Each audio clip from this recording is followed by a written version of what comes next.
Pokemon isn't exactly known for its laser-focused plots, but one Reddit user posits that all of the early season's filler episodes might be Brock's fault.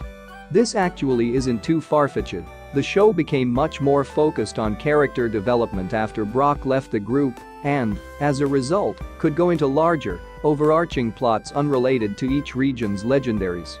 The original poster admits that out of universe, the reason for the tighter plotted journey after Brock's departure is likely due to the sped-up release dates of the games, going from a new generation every 4 years between 2002 and 2010 to a new generation every 3 years. But, despite real-life factors, for an in-universe explanation, from Brock's delayed start, lack of directional skills to his love-struck nature, they make a convincing argument. The Redditor also notes that a recurring joke from earlier in the series is Brock's lack of directional skills, which, when coupled with his position as the group's big brother, often meant he was leading the way into another lost episode. Even when they do end up on the right path, it's usually to a Pokemon Center which, as the theorist suggests, would give him as many chances with his beloved Nurse Joy as possible. However, according to the Redditor, Brock's lack of directional skills are the result of caring for all his brothers and sisters at the pewter gym.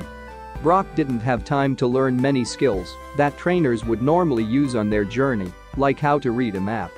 While no doubt Ash and co. are thankful for his culinary skills, it doesn't help them get from point A to B.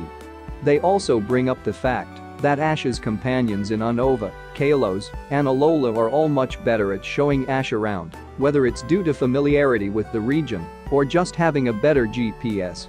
But that doesn't mean the theory is without its holes. While they note that, in Hone, Max is a kid liable to make mistakes with the Pokenav, the fact is that Max was the person directing the group for that section of the journey. Furthermore, Max, having learned Misty's ear pull trick, was more than capable of keeping Brock in line and on track. He was also precocious and consistently shown to be one of the smarter characters, knowing type advantages and which moves would increase stats, things Pokemon-loving Ash had no clue about when he started his journey.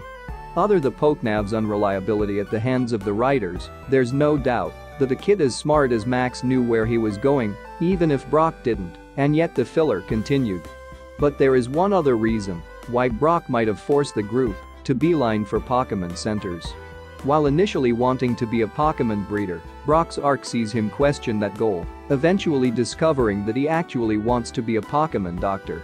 It could be that, even from the start of his journey, Brock was drawn to the centers for what Nurse Joy represented: compassion, kindness, and medical expertise.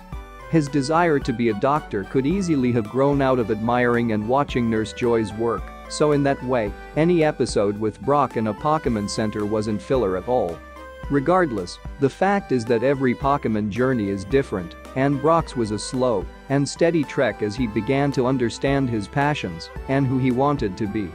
Is Ash progressing faster now that he's gone? Debatable. But one thing is for sure, Ash spends way less time in Pokemon centers today than he did when he traveled with Brock.